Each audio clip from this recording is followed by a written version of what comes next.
کہ صبح ہوتے ہی اس قوم کی جڑ کاٹ دی جائے گی۔ اسی طرح اللہ تعالی سورۃ الشعراء آیت 170 اور 171 میں فرماتے ہیں، ہم نے اسے اور اس کے تمام اہل کو نجات دی سوائے اس کی بیوی کے جو پیچھے رہنے والوں میں سے تھی۔ سورۃ القمر میں اللہ تعالی فرماتے ہیں، تمام ہلاک ہو گئے سوائے لوط کی آل کے، انہیں ہم نے صبح سحری کے وقت یعنی رات کے آخری حصے میں نجات دی، یہ ہمارا احسان تھا اور اسی طرح ہم شکر گزاروں کو بدلہ دیتے ہیں۔ چنانچہ لوط علیہ السلام نکل کھڑے ہوئے، ان کے ساتھ ان کی صرف 2 بیٹیاں تھیں، وہ بستی سے نکل گئے۔ پھر صبح ہوئی، روشنی پھیلنے لگی تو عذاب آ گیا، اور صبح سویرے ہی انہیں ٹھہرنے والے عذاب نے آ لیا، پس تم میرے عذاب اور ڈرانے کا مزہ چکھو۔ یہ عذاب کیسا تھا؟ جبریل علیہ السلام آئے، اپنا پر زمین کے نیچے داخل کیا، اس مکمل بستی کو اکھیڑا اور آسمان کی طرف اٹھا کر لے گئے۔ کہا جاتا ہے کہ فرشتوں نے اس بستی کے مرغوں کی اذان اور کتوں کے بھونکنے کی آوازیں سنی اور لوگوں نے فرشتوں کی تسبیح سن لی۔ جبریل علیہ السلام نے ایک چیخ ماری، سب بجھی ہوئی آگ کی طرح ہو گئے، پھر مکمل بستی کو پکڑ کر الٹا دیا، ہر ایک کے لیے آسمان میں پتھر تیار تھا، بہرحال اس کو زمین پر دے مارا۔ اللہ تعالیٰ سورہ ہود میں فرماتے ہیں، پس جب ہمارا حکم آیا تو ہم نے اس کا اوپر والا حصہ نیچے کیا اور ان پر کنکریلے پتھر برسائے جو تہ بتہ تھے، تیرے رب کی طرف سے نشاندار تھے اور وہ ان ظالموں سے کچھ دور نہیں تھے۔ سورۃ الحجر میں اللہ فرماتے ہیں، روشنی ہوتے ہی انہیں بڑے زور کی چیخ نے پکڑ لیا، پھر ہم نے اس کا بلند حصہ نیچے کیا اور ان پر کنکر والے پتھر برسائے۔ سورۃ الشعراء میں اللہ فرماتے ہیں، اور ہم نے ان پر ایک خاص قسم کا می برسایا، پس بہت ہی برا می تھا جو ڈرائے گئے ہوئے لوگوں پر برسا۔ یہ ماجرا بھی سراسر عبرت ہے، ان میں سے بھی اکثر مسلمان نہ تھے۔ بے شک تیرا پروردگار وہی ہے غلبے والا، مہربانی والا۔ سورۃ النجم میں اللہ فرماتے ہیں، اور اس نے الٹائی ہوئی بستیاں گرا دی، پھر ان کو اس چیز سے ڈھانپا جس سے بھی ڈھانپا، مطلب یہ کہ ان پر پتھروں کی بارش برسائی، پس تم اپنے رب کی کون کون سی نعمتوں میں جھگڑو گے۔ یہ شخص بھی پہلے ڈرانے والوں کی طرح ایک ڈرانے والا ہے۔ اس طرح یہ بستی سدوم باہر مردار کے علاقے میں تہس نہس ہو گئی اور اس کے آثار و نشانات قیامت تک کے لیے چھوڑ دیے گئے ہیں۔ ان نشانات کو اسی لیے باقی چھوڑا گیا ہے کہ سارا جہان ان کو دیکھ کر عبرت پکڑے، فحاشیوں سے باز آ جائے، خاص طور پر سب سے بڑی فحاشی جو قوم لوط کا عمل تھا اس سے باز آ جائیں۔ سیدنا لوط علیہ السلام کے اس قصے میں قرآن حکیم اور احادیث نبوی سے یہ بات ثابت ہوتی ہے کہ سیدنا لوط علیہ السلام جس قوم کی طرف مبعوث کیے گئے تھے وہ قوم اخلاق کے اعتبار سے بالکل ختم ہو چکی تھی اور اب اس کی اصلاح ناممکن ہو چکی تھی۔ اس قوم نے اپنے جرم کو جرم بھی نہیں سمجھا تھا، عام مقامات پر اعلانیہ بے حیائی کرنا ان کا مشغلہ تھا۔ یہ ایسا عمل تھا جس کی ماضی میں کوئی نظیر نہیں ملتی۔ مردوں کا مردوں سے اختلاط اور عورتوں کا عورتوں سے، یہ ایسا فعل تھا جو جنگل کے وحشی جانور بھی نہیں کرتے۔ یہی وجہ تھی کہ یہ قوم اپنے میں سے کچھ نیک لوگوں کو بھی برداشت نہیں کرتی تھی، وہ انہیں نیکی اور شرافت کی دعوت دیتے تھے، اسی لیے وہ ان کے سخت مخالف ہو گئے تھے۔ قرآن کریم نے اس قوم کے 3 بڑے جرائم کا ذکر کیا ہے، یہ کہ تم مردوں سے بدفعلی کرتے ہو، مسافروں کو لوٹ لیتے ہو، عام مجلسوں میں اعلانیہ فحاشی کرتے ہو۔ ان 3 گناہوں میں سے سب سے پہلا گناہ بدترین گناہ تھا۔ یہ گناہ اس قوم سے پہلے کسی نے نہیں کیا تھا، گویا وہ اس گناہ کو ایجاد کرنے والے تھے، اور یہ گناہ زنا سے بھی زیادہ شدید ہے۔ قرآن کریم اور احادیث کی روح سے اغلام بازی ایک بدترین گناہ ہے۔ احادیث میں اس گناہ کی مختلف سزائیں آئی ہیں۔ ایک روایت میں ہے کہ فاعل اور مفعول دونوں کو قتل کر دو۔ بستی سدوم عذاب کے نزول سے قبل کن حالات سے دوچار تھی، سورۃ الزاریات آیت 35 اور 36 میں یوں بیان ہوا ہے، پھر ہم نے ان سب لوگوں کو نکال لیا جو اس بستی میں مومن تھے، یعنی لوط علیہ السلام اور ان پر ایمان لانے والے، سو ہم نے اس بستی میں سوائے ایک گھر کے مسلمانوں کا کوئی گھر نہ پایا۔ اس کا مطلب ہے وہاں صرف سیدنا لوط علیہ السلام اور ان کا گھرانہ مسلمان تھا، باقی سب گھر کافروں کے تھے۔ اللہ تعالیٰ کسی قوم کی مکمل تباہی کا فیصلہ اس وقت تک نہیں کرتے جب تک کہ اس قوم میں کچھ قابل لحاظ بھلائی موجود ہو، مگر جب قوم کا حال یہ ہو جائے کہ اس میں بھلائی آٹے میں نمک کے برابر بھی باقی نہ رہے، تو ایسی صورت میں اللہ کا قانون یہ ہے کہ نبی اور اس پر ایمان لانے والوں کو اپنی قدرت خاص سے کسی نہ کسی طرح بچا لیا جاتا ہے، اور باقی لوگوں کے ساتھ وہی معاملہ کیا جاتا ہے جو ہوش مند تاجر اپنے ٹوکرے کے گلے سڑے پھلوں کے ساتھ کرتا ہے، اچھے پھل ان میں سے نکال لیتا ہے اور سڑے ہوئے باہر پھینک دیتا ہے۔ عذاب کے بعد اللہ تعالیٰ نے اس شہر کے کھنڈرات کے بارے میں سورۃ الزاریات آیت 37 میں یوں فرمایا ہے، اس عذاب کے بعد ہم نے وہاں بس ایک نشانی ان لوگوں کے لیے چھوڑ دی جو دردناک عذاب سے ڈرتے تھے۔ اس نشانی سے مراد بحیرہ مردار ہے۔ اس کا جنوبی علاقہ آج بھی ایک عظیم تباہی کے آثار پیش کر رہا ہے۔ ماہرین آثار قدیمہ کا خیال ہے کہ قوم لوط کے 5 بڑے شہر شدید زلزلے سے زمین میں دھنس گئے تھے اور ان کے اوپر بحیرہ مردار کا پانی پھیل گیا تھا۔ اس خیال کی وجہ یہ بتائی جاتی ہے کہ بحیرہ مردار کا وہ حصہ جو اللسان نامی جزیرے کے جنوب میں واقع ہے وہ صاف طور پر بعد میں پیدا ہوا ہے، اور قدیم بحیرہ مردار کے جو آثار اس جزیرے کے شمال میں نظر آتے ہیں وہ جنوب میں پائے جانے والے آثار سے بالکل مختلف ہیں۔ ماہرین آثار قدیمہ نے اس سے یہ بات اخذ کی ہے کہ جنوب کا حصہ پہلے اس بحیرہ کی سطح سے بلند تھا، بعد میں زلزلے سے دھنس کر زمین کے نیچے چلا گیا۔ اس دھنسنے کا زمانہ بھی 2000 برس قبل مسیح کے قریب معلوم ہوتا ہے، اور یہ زمانہ تاریخ کے اعتبار سے سیدنا ابراہیم علیہ السلام اور سیدنا لوط علیہ السلام کا زمانہ ہے۔ 1965 عیسوی میں آثار قدیمہ کی ایک امریکی ٹیم کو اللسان جزیرے پر ایک بہت بڑا قبرستان ملا۔ اس میں 20,000 سے زائد قبریں تھیں۔ اس سے اندازہ ہوتا ہے کہ قریب ہی کوئی بڑا شہر آباد تھا۔ اس لیے عین ممکن ہے کہ جس شہر کا یہ قبرستان ہے وہ بحیرہ میں غرق ہو چکا ہو۔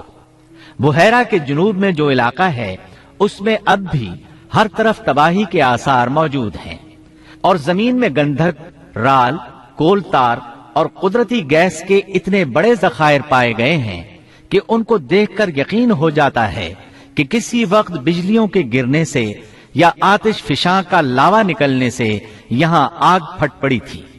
اللہ تعالیٰ سورہ ہود کی آیت 83 میں ارشاد فرماتے ہیں، پتھراؤ کا یہ عذاب آج بھی ظالموں سے دور نہیں۔ مطلب یہ کہ جو قوم اس قوم کی طرح ظلم اور بے حیائی پر جم جائے وہ اپنے آپ کو اس جیسے عذاب سے دور نہ خیال کرے۔